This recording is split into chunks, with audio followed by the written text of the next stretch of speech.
بسم الله الرحمن الرحيم إن الحمد لله نحمده ونستعينه ونستغفره ونعوذ بالله من شرور أنفسنا ومن سيئات أعمالنا من يهديه الله فلا مضل له ومن يضلل فلا هادي له أشهد أن لا إله إلا الله وحده لا شريك له وأشهد أن محمدا عبده ورسوله فإن أصدق الحديث كتاب الله وخير الهدي هدي محمد صلى الله عليه وسلم وشر الأمور محدثاتها وكل محدثة بدعة وكل بدعة ضلالة وكل ضلالة في النار ثم أما بعد السلام عليكم ورحمة الله وبركاته.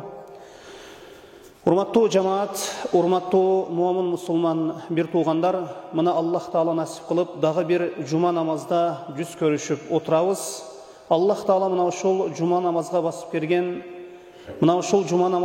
келген, кадамдарыңыздарга Аллах Таала көптөгөн жакшылыктарды жазган болсун, жана биздин билип билбей жасаган күнөө иштерибизди Аллах Таала өзү кечирсин. Аллах Тааланын жардамы менен пайгамбар Мухаммад саллаллаху алейхи вассаламдын хадистеринен пайда алганга аракет кылабыз. Мына ушул бүгүн Жума баянында biz пайгамбарыбыз саллаллаху алейхи вассаламдын бир хадисине түшүндүрмө берип өткөнгө аракет кылабыз. Бул хадисти имам Муслим өзүнүн сахихинде риваят кылган. Ан Аби Хурайра радийаллаху анху анна Расулуллах саллаллаху алейхи вассалам кал. Абу Хурайра радийаллаху анхудан риваят кылынат. Чындыгында Аллахтын элчиси саллаллаху алейхи вассалам айтты: Haqqul muslimi alal muslim sittun. Musulman üstündögü, musulman aldındagı akısı 6. İza laqitahu fasallim aleyhi. Eğer ağa joluga turgan bolsaң, salam bergin. Ve iza da'aka faajibuhu. Eğer seni çakıra turgan bolsa, жооп bergin. Ve iza istansahaka fansah lahu. Eğer senden kengeş surasa, kengeş bergin. Ve iza atasa fahimidallah fashammithu. Eğer çüçkürüp elhamdülillah dep ayta turgan bolsa, yarhamukallah dep aga dua kılgın. Ve iza marida fa'idhu. Eğer orup kala turgan bolsa, anı ziyaret kılgın.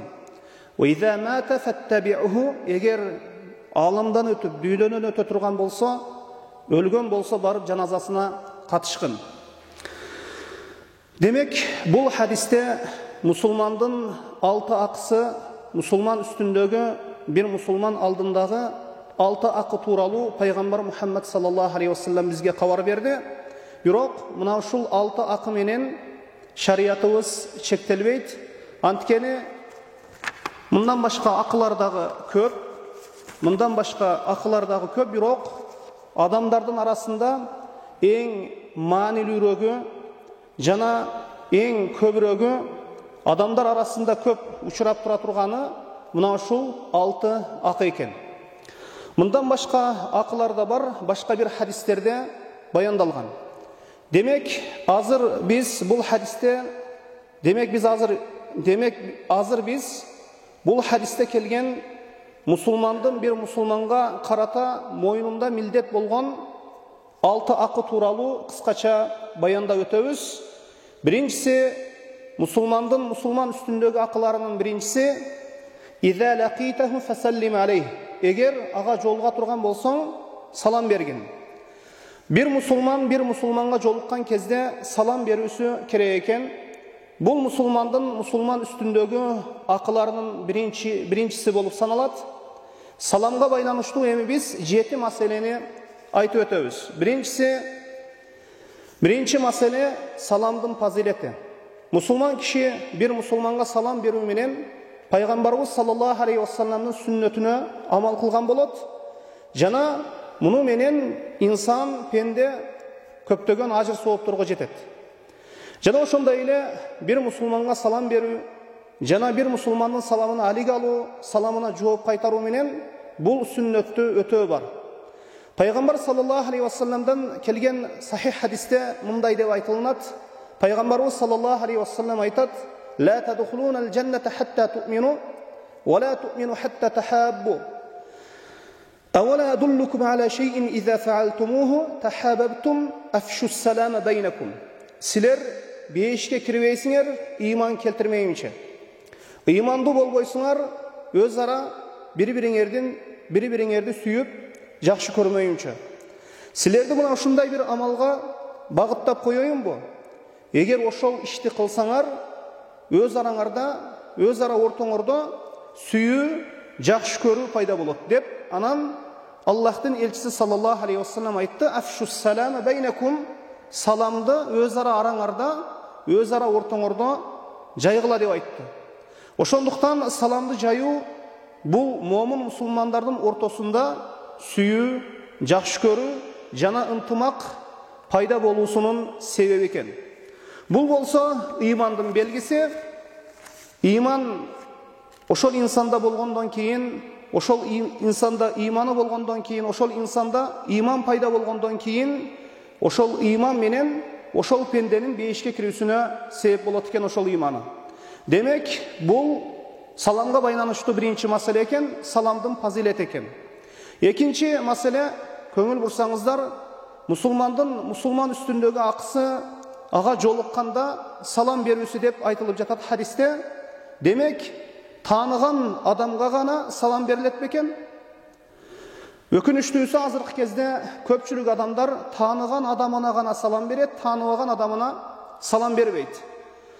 Бул албетте мындай иш тутуу, мындай кылуу албетте кишини көптөгөн ажыр сооптордон жана саламдын соогунан куру жалак калуусуна, куру кол калуусуна себеп болот. Абдулла ибн Амр радияллаху анхудан риваят кылынат бул хадис. Бир киши келип пайгамбарыбыз саллаллаху алейхи вассаламдан сурайт: "Айюл ислами хайр?" Кала: "Тут'иму ат-та'ама ва тaqra'u as-салама ала ман арафта ва ман лам та'риф." Бир киши келип пайгамбарыбыз саллаллаху алейхи вассаламдан сурайт: "Ислам дининдеги кайсы амал жакшы?" деп сурайт. Пайгамбар саллаллаху алейхи вассалам жооп берип айтты: "Тамак берүү, кедейлерге, муктаждарга тамак берүүң, тааныбаган кишиңе, адамыңа салам берүүң" деп айтты. Көңүл буруңуздар, тааныбаганга салам берүү кайсы амал менен теңдештирилип жатат? Тамак берүү менен теңдештирилип жатат. Албетте, муктаж адамдардын курсагын тойгузуу, тамак берүү бул албетте эң сооптуу, эң салих, жакшы амалдардын бири болуп саналат. Имам Навави рахимахулла айткан: "Ай ла тахусса бихил ма'ариф кама яф'алуху бa'дун нас такаббуран ау тахавунан." Имам Навави рахимахулла мындай дейт: "Сен тааныган адамдарыңа гана салам берип, муну менен чектелбе, кээ бир адамдар кылган сыяктуу" дейт. Тааныган адамына гана салам берүүнүн жана тааныбаган адамына салам берүүнүн эки себебин айтты. Инсан текеберленип, бой көтөрүп, менминсенип, тааныган адамына гана салам берет, тааныбаган адамына салам бербейт. Бул албетте ошол инсандын текеберлигинин белгиси. Экинчи бир себеби тахавунан, ошол тааныган адамына салам берет, тааныбаган адамына салам берүүнүн экинчи бир себеби кайдыгерликтен улам, илимсиздигинен улам, жана ошол саламга байланыштуу, ошол сүннөттүн фазилетин, ажыр соогун билбегендиктен улам. Мына ошондуктан инсан айырмалабай туруп салам берүүсү керек экен. Аммар ибн Ясир радияллаху анху айтат: "Саласун ман жамаахунна фақад жамаал иман, ал-инсафу мин нафсик ва базлу ас-салами лил алам вал инфақу мин ал-иқтар." Аммар ибн Ясир радияллаху анху айтат: "Үч өзгөчөлүк бар. Үч сыпат бар. Ким ошол өзгөчөлүктү, ошол сыпатты өзүндө жыйнаган болсо, иманды өзүндө жыйнаган болот" дейт. Биринчиси ал-инсафу мин нафсик, инсап кылуу. Экинчиси ва базлу салами лил алам, бардык ааламга салам берүү.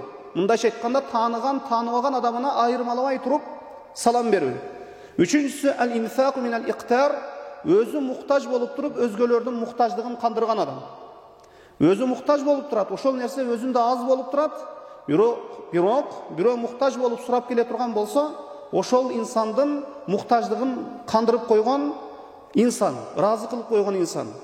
Мына ушул 3 sıfat кайсы бир пендеде болсо, ошол инсанда чыныгы иман sıfatı топтолгон экен, жыйналган экен. Жана ошондой эле тааныган адамына гана салам берип, тааныбаганга салам берүү бул кыяматтын белгилеринин бири болуп саналат. Имам Ахмад рахимахулла ибн Масуд радияллаху анхудан төмөнкү хадисти риваят кылат. Аллахтын элчиси саллаллаху алейхи ва саллям айтат: "Инна мин ашрати саати ан юсаллима ар-раджула инна мин ашрати саати ан юсаллима ар-раджулу ала ар-раджул ла юсаллиму алейхи илля лил-ма'рифа." Кыямат күнүнүн белгилеринин бири киши өзү тааныган билгендерине гана салам берип калат дейилген. Тааныбаса салам бербейт дейилет. Бул эми кыямат белгилеринин бири дейт. Саламга байланыштуу үчүнчү маселе: салам берүүнүн өкүмү важиппи же сүннөтпү? Мусулманды мусулман үстүндөгү акысы деп айтылып жатат. Акы важиптикке далалат кылбайбы? Кээ бир алымдар мына ушул хадистин захирине таянып важип деп айткан. Мына ушул хадистин биз окуп жаткан хадистин маанисине таянып важип деп айтышкан.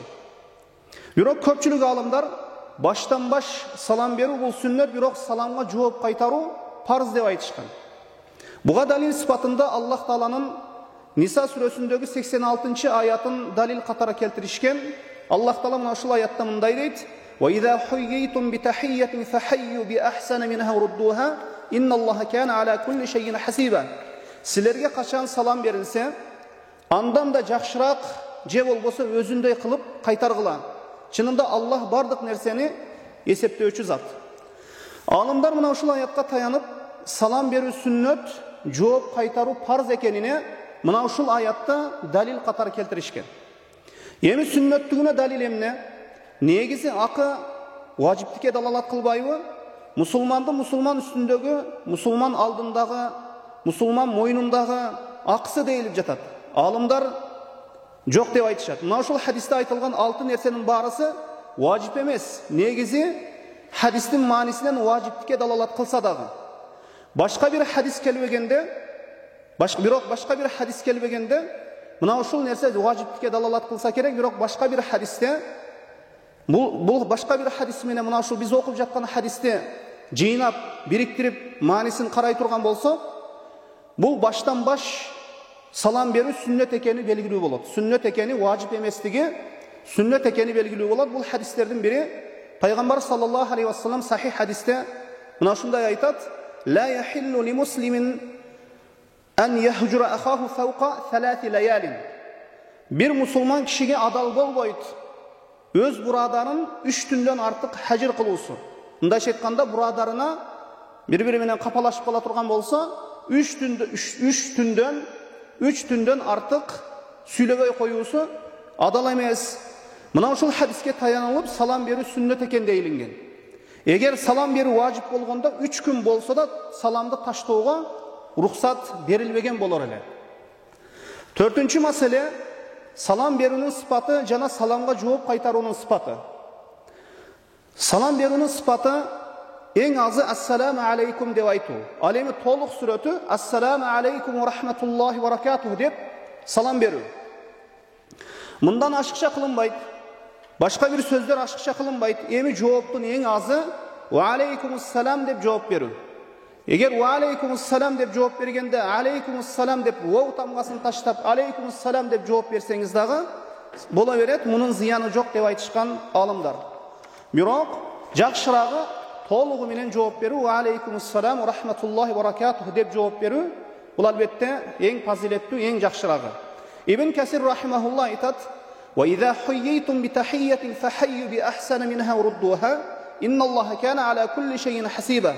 Силерге качан салам берилсе, андан да жакшыраак же болбосо өзүндөй кылып кайтаргыла. Чынында Аллах бардык нерсени эсептөөчү. Мына ушул аяттын тафсирине мындай маани берип айтат: "Айда саллама алейкумул муслим фарудда алейхи афдала мимма салам."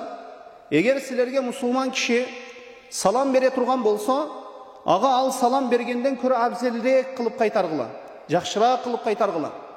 Же эч болбоду дегенде өзү салам бергендей кылып кайтаргыла. Эми бул Ибн Касир рахимахулла айтат: "Фазиядату мандуб." ашықшасы сүннет. Саламға жоопты ашықша қылып қайтару сүннет. Егер сізге ассаламу алейкум деп біреу салам берген болса, сіз жоопты ва алейкумуссалам рахматуллахи ва баракатуху деп ашықша қылып қайтаруыңыз бұл сүннет болады екен. Вал мумасалату мафруда. Ал эми қандай салам берген болса, дал ошондой өзүндөй кылып кайтаруу парыз дейт. Демек сизге ассаламу алейкум ва рахматуллахи ва баракатуху деп айтса, шундай салам берсе, ва алейкумуссалам деп койбоң. Бул жооп болбой калды. Анткени анын саламына тең болгон жооп болбой калды. Анын саламынан азыраак кылып жооп берип койдуңуз. Аят эмне деп айтып жатат? Азында тең болуусу парыз деп айтып жатат. Ассаламу алейкум рахматуллахи баракатуху деп айттыбы, сизге ушундай салам бердиби? Сиз да жооп бергениңизде ва алейкумуссалам рахматуллахи баракатуху деп жооп бересиз. Бирок салам берген киши сизге ассаламу алейкумдун өзү менен чектелсе, ассаламу алейкум деп гана салам берип койсо, бул эми буга жооп кайтаруу бул парыз. Ассаламу алейкумдун өзү менен чектелсе, ва алейкумуссалам десеңиз, бул парыз болот. Өзүндөй кылып жооп берүүңүз бул парыз. Ал эми ва алейкумуссалам ва рахматуллахи ва баракатуху деп ашыкча кылып жооп берип коюңуз бул сүннет болуп саналат. Эми бул сыйга, көрүнүш, сүрөтү тарабынан эми албетте дайыма биз аракет кылуубуз керек саламга жакшы жооп кайтарганга. Эми дагы бир маселе саламга байланыштуу, эми көрүнүшү, сүрөтү, салам берген адамдын көрүнүшү, сүрөтү дагы окшошу керекпи?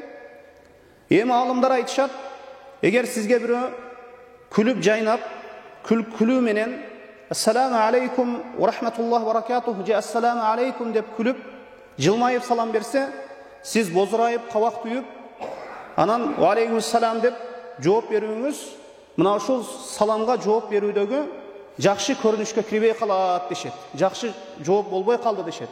Бирөө эгер сизге күлүп жайнап, жылмайып, мындайча айтканда жылмайып, күлүп салам берген болсо, сиз дагы ошого кабак түйбөй, кабак бүркөбөй, ва алейкумуссалам деп күлүп жайнап, мындайча айтканда күлүп, жылмайып салам берип коюу керек дешет алымдар.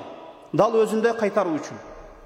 Эгер бирөө күлүп жылмайып салам бердиби, өзүндөй кылып кайтар дейт ошону. Күлүп жылмайып саламды кайтар өзүндөй кылып деп айтышат алымдар. Саламга байланыштуу 5-чи маселе мусулмандын мусулман үстүндөгү акысы иза лакитаху фасаллим алейх. Эгер бир мусулманга жолуксаң салам бергин деди. Ассаламу алейкум ва рахматуллахи ва баракатуху сөзү менен салам болот. Бирок мусулман кишиге жолуккан кезде кутман таң, түнүңүз бейпил болсун, добрый вечер, доброе утро деп мына ушундай салам берсе, бул албетте бул өтпөйт бул саламга. Бул сүннет дейилинбейт. Биринчи ассаламу алейкум ва рахматуллахи ва баракатуху деп салам бериң, андан кийин кутман таң, бейпил түн, добрый вечер, доброе утро деп мына ушундай саламдашып, ал-абал сурашса бола берет. Эми фасаллим алейхи, ага салам берүү, кудум ушундай сизге салам берген адамга ассаламу алейкум деп салам берсе, жакшыбысың деп жооп кайтарбаң же жакшыбысың деп салам бербең. Ассаламу алейкум деди, ва алейкумуссалам деп жооп бериң. Мындай жакшыбысың, абалың кандай деген сөздөр менен биринчи салам берип, мындай сөздөр менен салам башталбайт. Имам Навави рахимахулла эмне деп айткан мына ушул маселе тууралуу? Эгер саламды бербей, жакшылыкты каалай турган сөздөрдү айтып, бейпил түн, кутман таң деп салам берген адамга анын саламына жооп бербей койсо боло берет деп айткан. Ал буга акылуу дейт. Эми жахил киши болсо, илимсиз киши болсо, мындай киши үйрөтүлүнөт. Жана ошондой эле ассаламу алейкум дегенде саламдын ошол салам сөзү бузулбай айтылуусу керек. Бузулбай кандай сүрөттө келген болсо, тамгалары менен дал ошондой сүрөттө чыгуусу керек. Эми ассаламу алейкум деп мындай бузуп айтса, сага өлүм болсун деп калат, анда бузулуп кала турган болсо, кээ бир тамгалар өзгөрүп кете турган болсо, анда өлүм тилөө болуп калат. Мына ошондуктан саламга көңүл буруубуз керек экен. Эми эң важиби, эң азында өзүндөй кылып кайтаруу керек экен. Ассаламу алейкум деп айткан адамга ва алейкумуссалам ва рахматуллахи ва баракатуху деп ашыкча кылып кайтаруу, саламга алик алуу, бул албетте сүннет экен. Salamga байланыштуу 6-нчы маселе хадиске көңүл бурсак, "Иза лакитаху фасаллим алейхи." Эгер бир мусулманга жолуксаң, салам бер деди. Ушуга көрө мусулман кишиге жолуккан кезде салам берилет экен хадиске көрө. Эми мындай маселе, мусулман киши менен жолугуп кийин бир мусулман менен жолугуп кийин ажырашып кетип жатканда дагы салам берип кетүү керекпи? Же салам бербесе деле боло береби? Эми хадиске карай турган болсок, эгер жолуксаң салам бер деди. Эми жолугуп, учурашып, жолугуп, эми ажырап кетип жаткан кезде дагы салам берип кетүү керекпи? Эми буга далил бар, бул нерсе дагы сүннет экендигине. Пайгамбарыбыз саллаллаху алейхи ва саллям айтат: "Иза интахадукум ила маджлисин фалюсаллим." Силерден бирөө маджлиске кирип келе турган болсо салам берсин деди. Бул хадис далил. "Сумма иза қама фалюсаллим." Эгер ошол маджлистен туруп кетүүнү кааласа, салам берсин деди. "Фалайсатил ула биахаққа минал ахира." Алгачкысы кийинкисинен акылуураак эмес деп айтты. Кирип келгенде салам берүүчү, чыгып кетип жатканда салам берүүчүдөн акылуураак эмес. Балким чыгып кетип жатканда да салам берүү сүннөт, кирип келгенде салам берүү сүннөт болгон сыяктуу. Мына ушул маселе экен. Эми саламга байланыштуу акыркы 7-нчи маселе "Иза лакитаху фасаллим алейхи." Эгер мусулман кишиге жолуксаң, салам бер деп айтты. Ушуга көрө махрамсыз аял болсо, жат аял боло турган болсо, салам берүү керекпи? Эми хадисте мусулманга жолуксаң салам бер деп айтып койду пайгамбар саллаллаху алейхи ва саллям. Алымдар айтышат, эгер фитна келип чыгуу коркунучу боло турган болсо, айрыкча жаш балдар, жаш кыздар бири-бирине салам бербей койсо боло берет.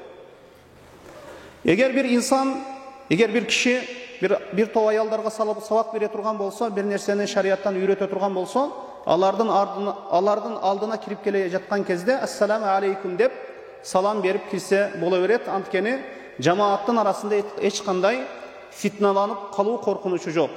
Жана ошондой эле үй бүлөңүзгө же үйүңүзгө алыс бир тууганыңыз келип кала турган болсо, ал махрамсыз боло турган болсо, эгер анын саламын алик алып койсоңуз, же сиз ага салам берип койсоңуз, мунун эч кандай шариятка карама-каршы жери жок.